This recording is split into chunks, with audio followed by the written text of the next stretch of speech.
বন্ধুরা এখন চলে এলাম দেখো আমাদের সুন্দরবন এলাকার এগুলো হচ্ছে আয়লা বাঁধ। ঠিক আছে, এটা নদী বাঁধের পাশে দেখো এইগুলো সব এইভাবে মানে কংক্রিট দিয়ে করেছে। এগুলো হচ্ছে আয়লা বাঁধ করেছে, জানো। এগুলো হচ্ছে কেন্দ্রের প্রকল্প, এগুলো হচ্ছে আয়লা বাঁধ। চারিদিকটা দেখো যতদূর দেখতে পাবে দেখো আয়লা বাঁধ করা আছে।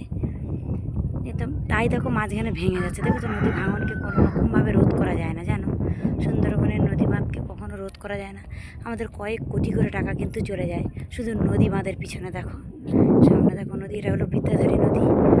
পাশে দেখো জঙ্গল, ঘন জঙ্গল। আর এই সাইডটাতে দেখবে কত সুন্দর গাছ লাগানো হয়েছে, জানো।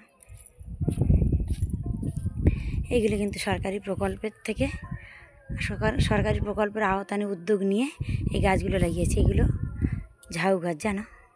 কত সুন্দর ঝাউ গাছ হয়েছে দেখো।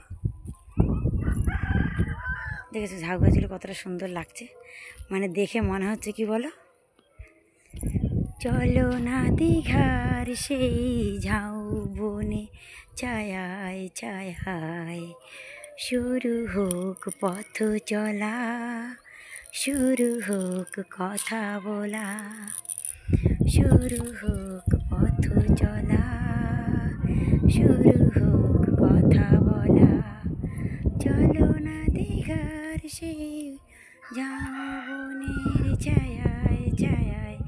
কতটা সুন্দর জায়গাটা দেখো, খুব সুন্দর মনোরম পরিবেশ, জানো।